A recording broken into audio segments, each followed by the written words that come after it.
He broke the oath that could never be broken and brought the American Mafia into the light.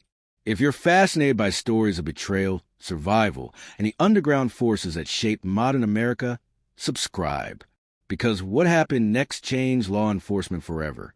Atlanta Federal Penitentiary, Georgia, June 22, 1962, 9:47 a.m. Joseph Michael Valachi walks across the prison yard. He is 57 years old, 5 feet 8 inches tall, 160 pounds. Brown eyes, dark hair graying at the temples. A soldier in the Genovese crime family, serving 15 years for narcotics trafficking. In his right hand, a 2-foot length of iron pipe, left behind by construction workers repairing the prison recreation area. He approaches an inmate near the baseball diamond. The man stands with his back turned, watching a game between prisoners. The man is 42 years old. His name is John Joseph Saub, bank robber, convicted in 1960.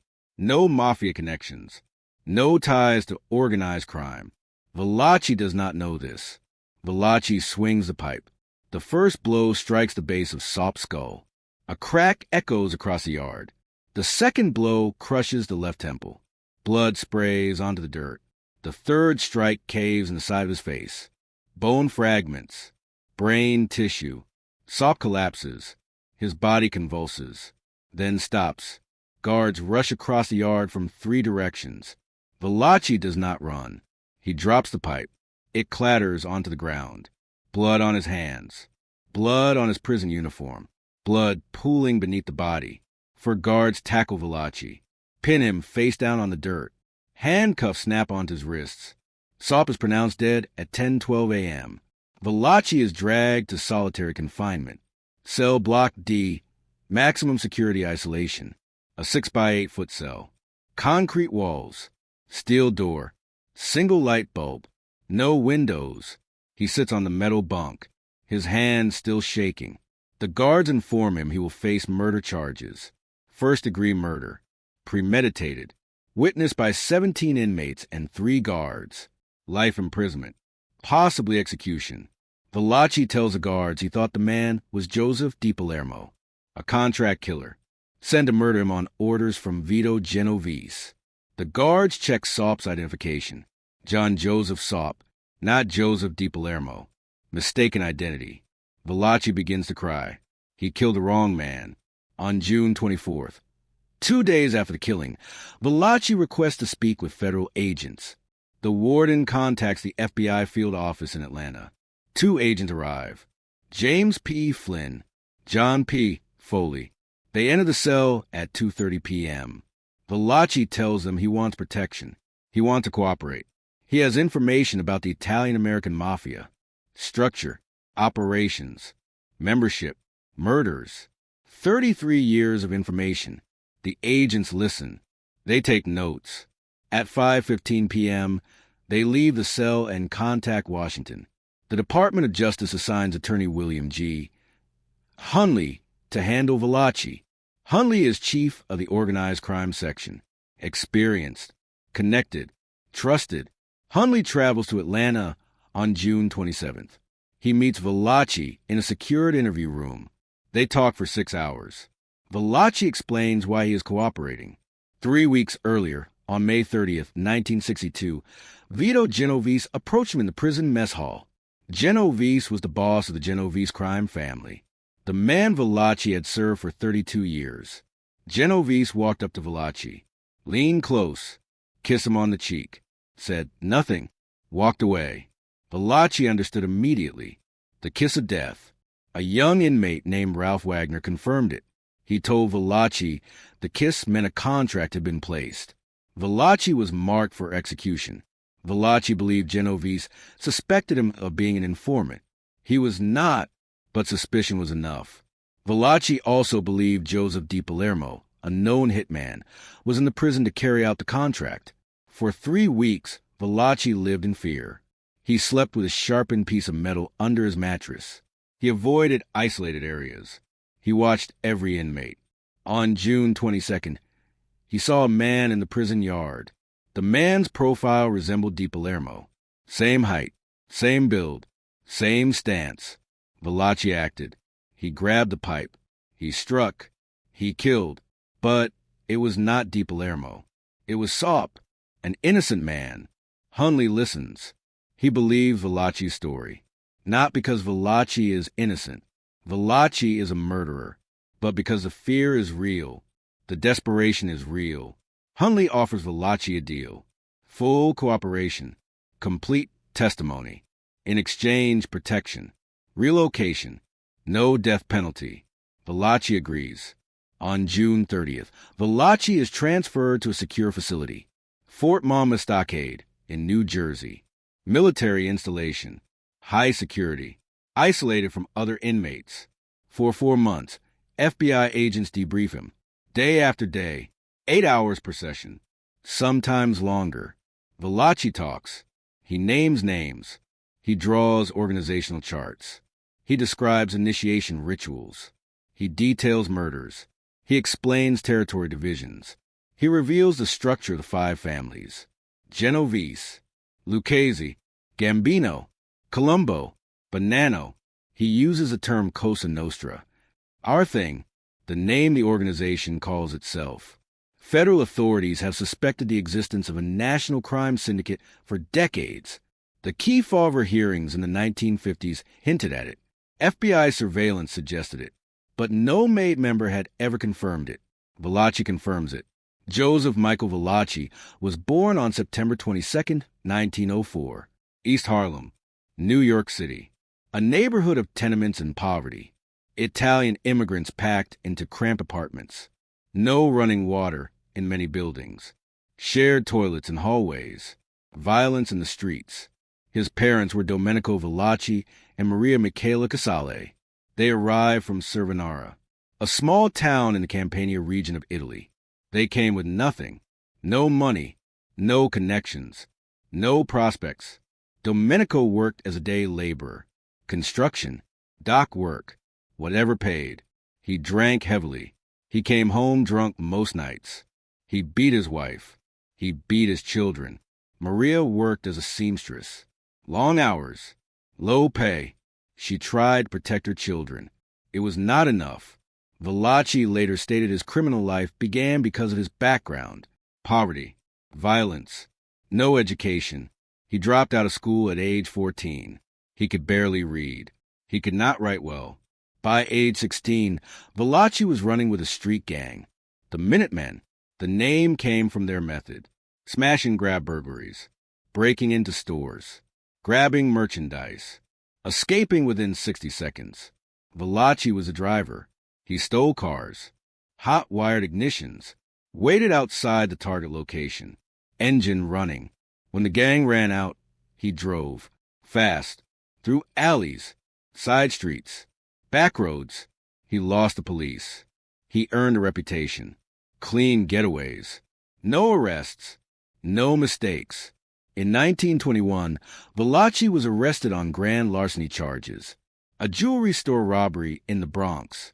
The police caught him 2 blocks from the scene. He spent 8 months in the Tombs. The Manhattan House of Detention. A brutal facility. Overcrowded. Violent. He was 17 years old. Released in 1922. In 1923, Valachi was arrested again. Attempted burglary. A warehouse in Queens. The robbery went wrong. The police arrived during the break-in. Valachi was caught climbing through a window. He pleaded guilty. Sentenced to 18 months at Sing Sing, Ossining, New York. Sing Sing was a maximum security prison, established in 1826. Brutal conditions. The electric chair was housed there. Valachi served 9 months. Released early for good behavior. When he returned to East Harlem, the Minutemen had replaced him. They found a new driver. Valachi was out. He formed his own burglary gang. 5 men. Smaller operations. Hardware stores. Clothing shops. Liquor deliveries. They made money. Not much, but enough. Then, in 1930, everything changed. The Castellammarese War erupted. A violent power struggle within Italian organized crime. 2 factions. Joe Masuria on one side. Salvatore Maranzano on the other. both fighting for control of operations across the United States. Valachi was recruited into the Reina family, led by Gaetano Reina, a powerful captain under Joe Masuria. The family sided with Maranzano after internal disputes. On February 26, 1930, Gaetano Reina was assassinated, shot in the head, while leaving his aunt's house in the Bronx. The murder was ordered by Joe Masuria. Reina had switched allegiances from Masuria to Maranzano. Masuria considered this betrayal. The war intensified. Bodies appeared in the streets. Drive-by shootings, ambushes, bombings. The police counted over 60 murders between 1930 and 1931. The actual number was likely higher. Many bodies were never found. Valachi fought on the side of Maranzano. He worked as a driver and gunman. He participated in ambushes. He did not know all the details. Low-level soldiers were not briefed. They followed orders. On April 15, 1931, Joe Masuria was murdered, shot multiple times at Nuova Villa Tomorrow, a restaurant in Coney Island. Masuria had been dining with Charles Lucky Luciano, his trusted lieutenant. Luciano excused himself to use the restroom. Four gunmen entered. They shot Masuria 6 times. Face, chest, back. He died instantly. The gunmen were never identified, but Luciano had arranged the hit. He had betrayed Masuria, sided with Maranzano, ended the war. Salvatore Maranzano declared victory. He proclaimed himself Capo di Tutti I Capi, boss of all bosses. He restructured the Italian-American Mafia, divided it into families, established territories, created a hierarchy. Valachi became a soldier in the Reina family, now renamed under Tommy Lucchese, later known as the Lucchese family. On a day in late 1930, Valachi received a message. He was told to report to a location in the Bronx, an apartment building on 138th Street. He arrived at 7 p.m. 15 men were present. Valachi recognized some. Others were strangers. Salvatore Maranzano stood at the center of the room. He wore a dark suit, white shirt, no tie. He was 44 years old, Sicilian-born, educated. He spoke in Italian and broken English. Maranzano explained the ceremony. Valachi was being inducted as a made man, a full member of Cosa Nostra. The ritual began. A table was set with a knife, a gun, a picture of a saint. Candles burned at each corner. Maranzano asked Valachi to extend his right hand. Palm up. Maranzano pricked Valachi's trigger finger with a knife. Blood welled up. Maranzano placed a picture of the saint in Valachi's bleeding hand. He lit the picture with a candle. It burned. Valachi held it. The flame singed his palm. He did not drop it. The picture turned to ash. Maranzano spoke. As this saint burns, so will your soul burn in hell if you betray this oath. Valachi repeated the words. I enter alive into this organization, and will leave it dead. The other men encircled him. Each shook his hand. Each kissed his cheek. He was now a made man. Maranzano explained the rules. No one speaks of the organization to outsiders. No one cooperates with law enforcement. No one engages in affairs with the wives of other members. No one harms another made man without permission from the boss. Violation of these rules meant death. Valachi was assigned to Maranzano's personal crew. He became one of his bodyguards. He carried a gun. He accompanied Maranzano to meetings. He waited outside restaurants. He watched for threats. But Maranzano's reign lasted 5 months. On September 10th, 1931, Maranzano was murdered, stabbed and shot in his office at 230 Park Avenue, Manhattan. The killers posed as federal agents. They entered his office at 2 p.m. They stabbed him 6 times, then shot him 4 times. He died at the scene. The murder was ordered by a coalition led by Charles Lucky Luciano. Luciano had grown wary of Maranzano's ambitions. He feared Maranzano would eliminate rivals. Luciano struck first. Valachi survived the transition. He was reassigned to the family controlled by Luciano, later known as the Genovese family, when Vito Genovese took control. For the next 2 decades, Valachi operated as a low-level soldier. He ran gambling operations, dice games, card games, sports betting. He operated in East Harlem, his territory, his neighborhood. He also engaged in loan sharking, lending money at high interest rates. 20% per week was standard. Borrowers who could not pay face violence, broken bones, burned property, occasionally murder. Valachi also worked in burglary. He stole trucks, hijacked shipments, fenced stolen goods. He worked with a crew of 5 men. They targeted warehouses, loading docks, delivery trucks. In July 1932, Valachi married Carmela Reyna, the eldest daughter of Gaetano Reyna, the murdered boss. Carmela was 26 years old. Valachi was 27. The marriage was arranged, beneficial for both families. The ceremony took place in the Bronx. Small, immediate family only. No large celebration. Carmela changed her name to Mildred. She preferred it. American sounding. They moved into an apartment in the Bronx. 2 bedrooms.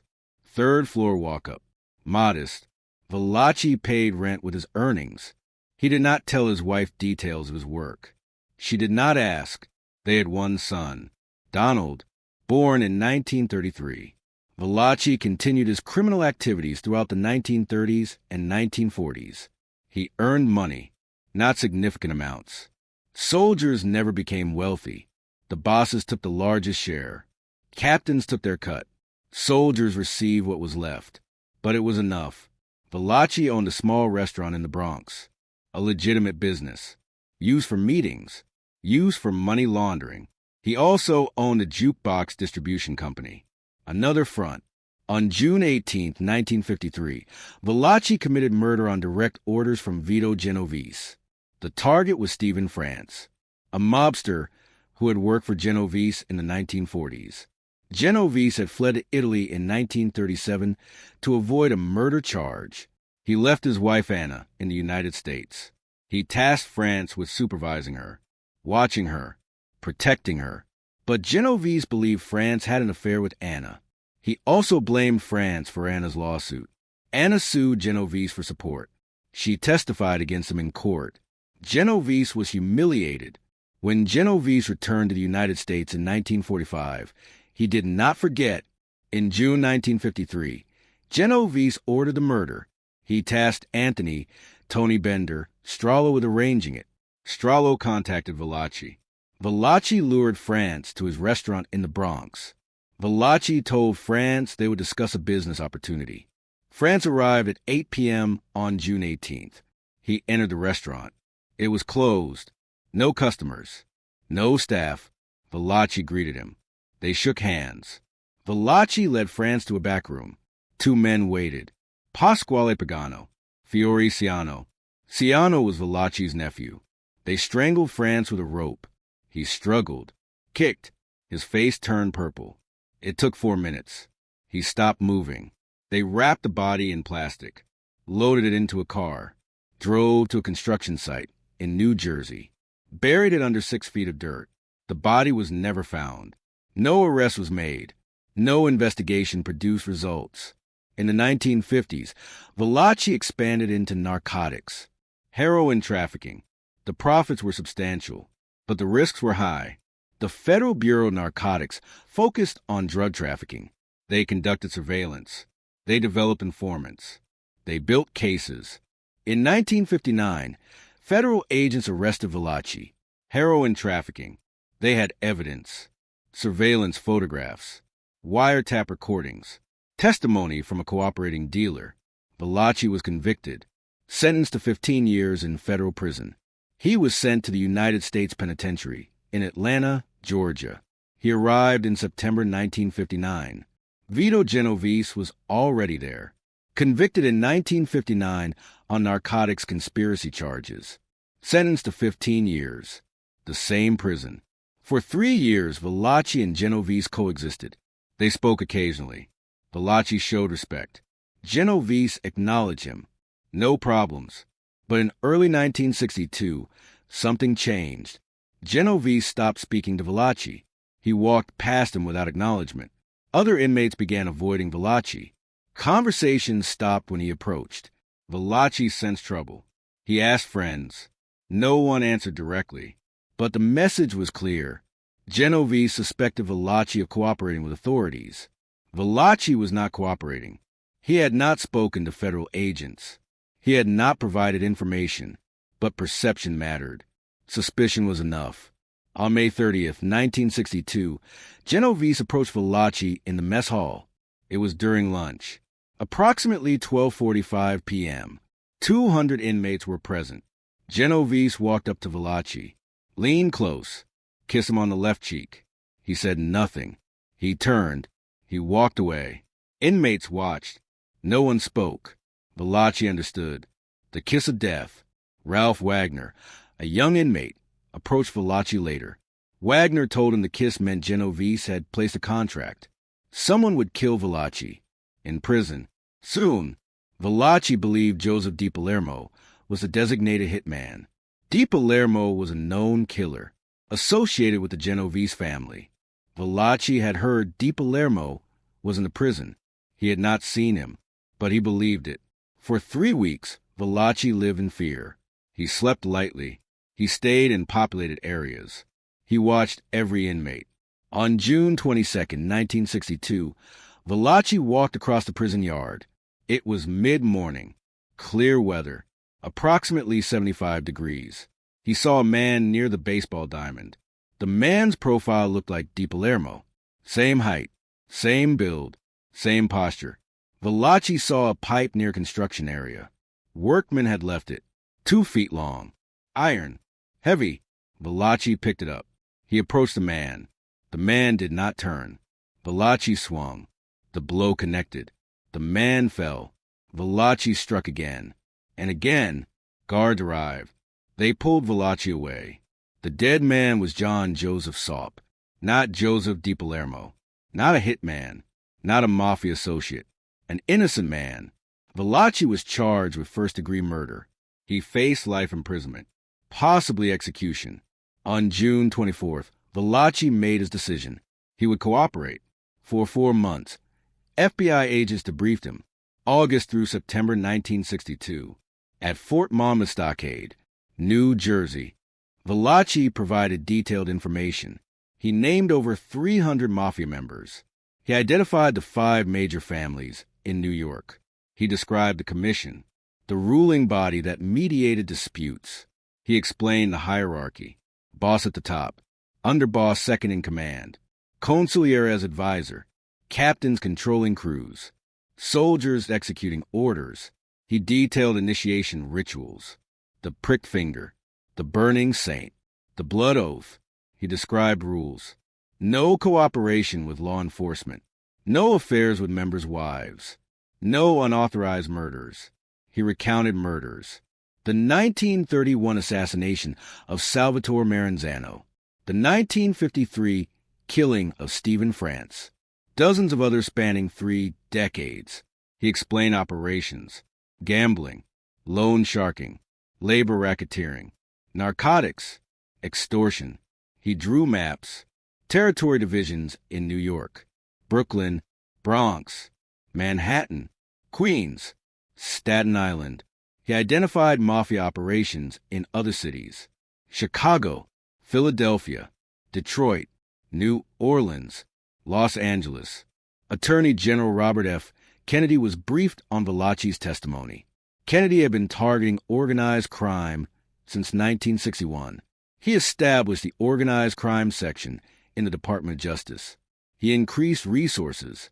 He authorized wiretaps. He pushed for prosecutions. Valachi's information was valuable. It confirmed suspicions. It provided structure. It gave law enforcement a blueprint. In August 1963, Senator John L. McClellan announced hearings. The Permanent Subcommittee on Investigations of the U.S. Senate Committee on Government Operations. The hearings would focus on organized crime, the existence of Cosa Nostra, the structure of criminal enterprises. Joseph Valachi would be the key witness. On September 27, 1963, the hearings began. The old Senate office building, Washington, D.C. Room 318. Approximately 200 people attended. Press, government officials, law enforcement personnel, television cameras were present. The hearings would be broadcast live. Millions would watch. At 10 a.m., Joseph Valachi entered the room. He wore a dark gray suit, white shirt, thin black tie. His hair was combed back. He looked nervous. He sat at a table facing the senators. Senator McClellan opened the proceedings. He explained the purpose: to investigate organized crime, to understand its structure, to develop strategies for combating it. At 10:15 a.m., Valachi was sworn in. He raised his right hand. He swore to tell the truth. McClellan asked the first question. Mr. Valachi, are you a member of the organization known as Cosa Nostra? Valachi answered, yes. That single word changed everything. For the first time, a made member publicly acknowledged the existence of Cosa Nostra, the Italian-American Mafia. For 6 days, Valachi testified. September 27th through October 3rd, 1963. Over 30 hours of testimony. He described his initiation in 1930. He recounted the Castellamarese War. He named bosses, captains, soldiers. He identified families, territories, operations. He detailed murders. The 1931 killing of Joe Masuria. The 1931 assassination of Salvatore Maranzano. The 1930 murder of Gaetano Reina. The 1953 strangling of Stephen France. He explained the commission. 5 bosses from New York families. Representatives from Chicago, Buffalo, Philadelphia. They met to resolve disputes, to authorize wars, to divide territories. He described mafia businesses, gambling operations, numbers rackets, sports betting, loan sharking, interest rates, collection methods, labor racketeering, control of unions, extortion from businesses, narcotics trafficking, heroin distribution networks. He named names: Vito Genovese, Carlo Gambino, Tommy Lucchese, Joseph Colombo, Joseph Bonanno, Sam Giancana, Raymond Patriarca, hundreds of others. He spoke in his gravelly voice. Simple language, direct answers, no embellishment. Senator McClellan asked, Mr. Valachi, why are you testifying? Valachi answered, because Vito Genovese gave me the kiss of death. He wanted me killed for something I didn't do. I was loyal. I followed the rules. But he marked me for death. So I'm here. The hearings were broadcast on television. Millions watched. Newspapers covered every detail. The American public saw organized crime exposed. Attorney General Robert Kennedy testified on September 25th, 2 days before Valachi. Kennedy stated Valachi's information was the most significant intelligence breakthrough in the fight against organized crime. Kennedy said, for the first time, we have confirmation from inside the organization. Valachi has provided names, structure, operations. This information will guide our investigations for years. Critics argue Valachi's testimony led to no direct convictions. This was accurate. No major mafia leaders were prosecuted based solely on Valachi's testimony. But the impact was broader. Valachi confirmed the existence of a national criminal syndicate. He provided a detailed blueprint. He gave law enforcement a vocabulary. Made man, capo, underboss, consigliere, Cosa Nostra. He shattered the myth of mafia invincibility. He proved Omertà could be broken. He showed that made members could be turned. After the hearings, Valachi was placed in protective custody. He was moved between federal facilities, maximum security, isolated from general population. In 1964, the Department of Justice encouraged Valachi to write his memoirs. They wanted a complete account, his entire criminal career. Valachi hand-wrote a manuscript, 1,180 pages. He titled it The Real Thing. He wrote about his childhood, his criminal activities, his initiation, his murders, his testimony. The Department of Justice reviewed the manuscript. They deemed it too sensitive, too detailed, too revealing. They blocked publication. But journalist Peter Moss gained access. He interviewed Valachi extensively. In 1968, Moss published the Valachi Papers, a biography based on a manuscript and interviews. The book became a bestseller. It sold over 1 million copies. It was translated into multiple languages. In 1972, the book was adapted into a film, The Valachi Papers. Charles Bronson portrayed Valachi. The film depicted his life, his crimes, his testimony. Valachi remained in federal custody. He was transferred to La Tuna Federal Correctional Institution, Anthony, Texas, near El Paso, a remote facility, maximum security. He lived in isolation, a single cell, guarded 24 hours, minimal contact with other inmates. He maintained correspondence with Marie K. Jackson, a woman from Niagara Falls, New York. They had been introduced by a mutual friend. They exchanged letters regularly. Valachi listed Jackson as his executor and beneficiary. His wife Carmela had distanced herself. She wanted no association with him. The marriage ended in all but legal status. The Mafia placed a bounty on Valachi's life. Estimates varied: $100,000, $200,000, $500,000. The exact amount was never confirmed, but no successful attempt was made. Security was too tight. Valachi was too isolated. On April 3, 1971, Joseph Valachi suffered a massive heart attack. He was 66 years old. He was in his cell at La Tuna. Guards found him at 7:15 a.m. He was unresponsive.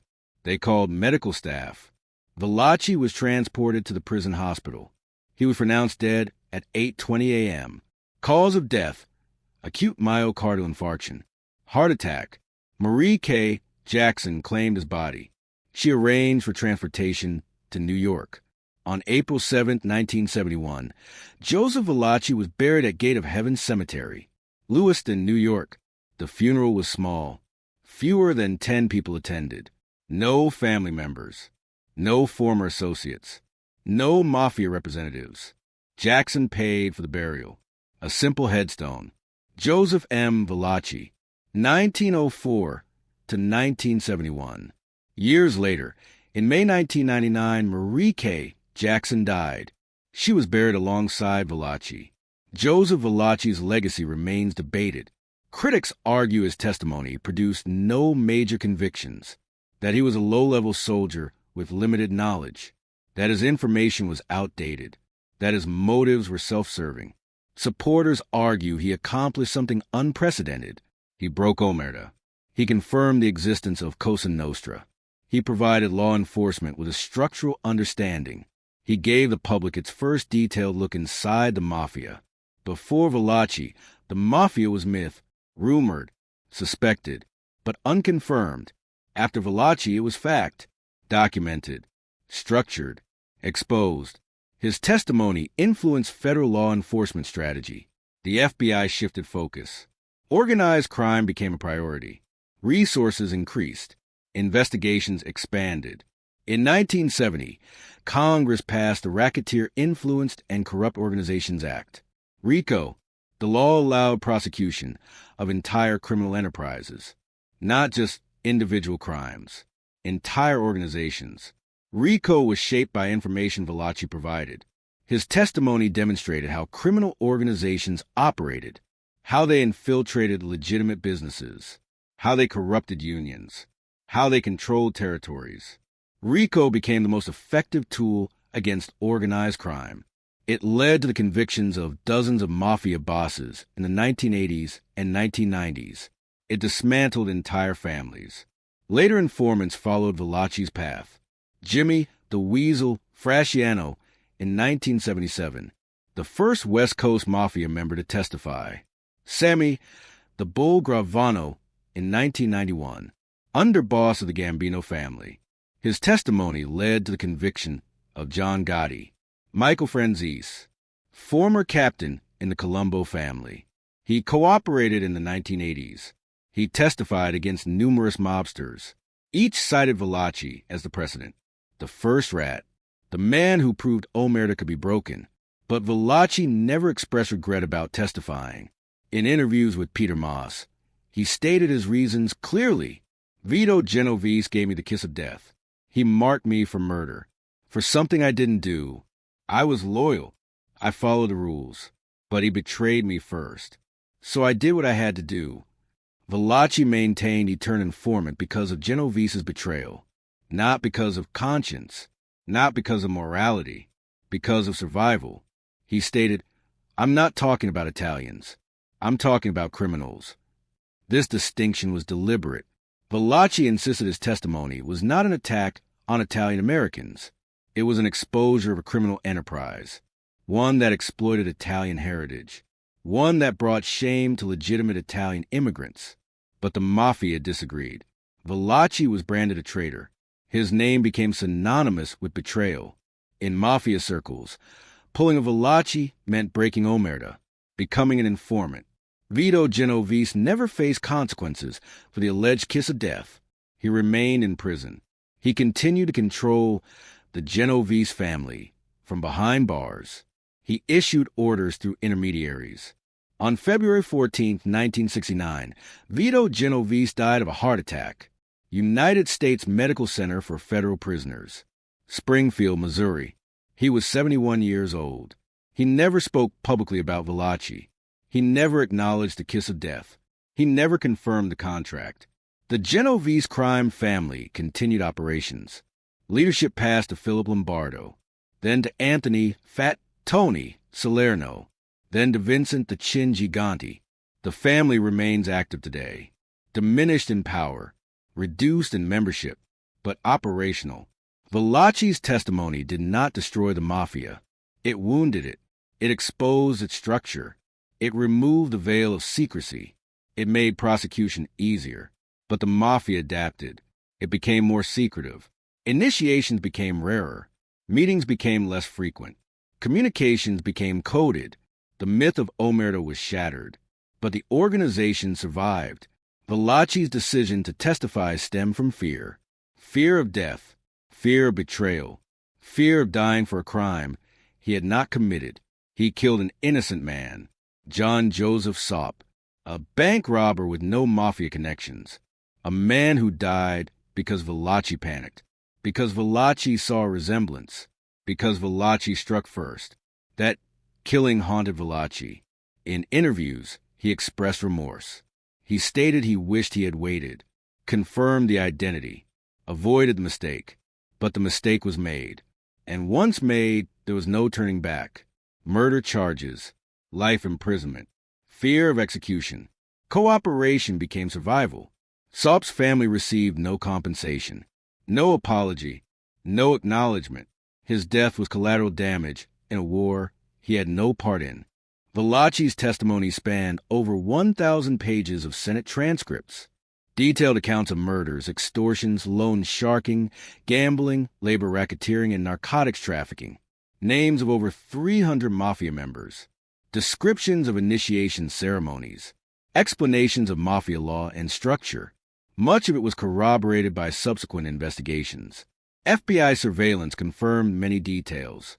Wiretaps validated conversations. Other informants confirmed structures. Some details were inaccurate.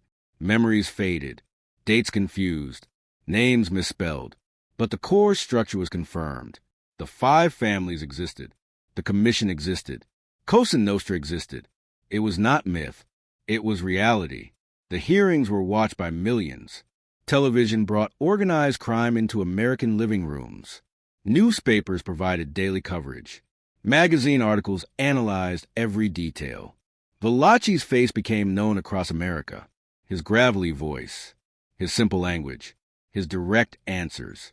He was called a rat, a snitch, a coward, a traitor, but he was also called a hero, a patriot, a man who stood against organized crime. The truth was more complicated. Joseph Valachi was a criminal. He murdered, he extorted, he trafficked narcotics. He enforced Mafia law for over 30 years. He was complicit in violence. He profited from crime, but he was also a man who believed he had been wronged, a man who fought for survival, a man who broke the code because he believed the code had already been broken against him. on April 3, 1971. He died in a prison hospital in Texas, isolated, guarded, removed from the world he once knew.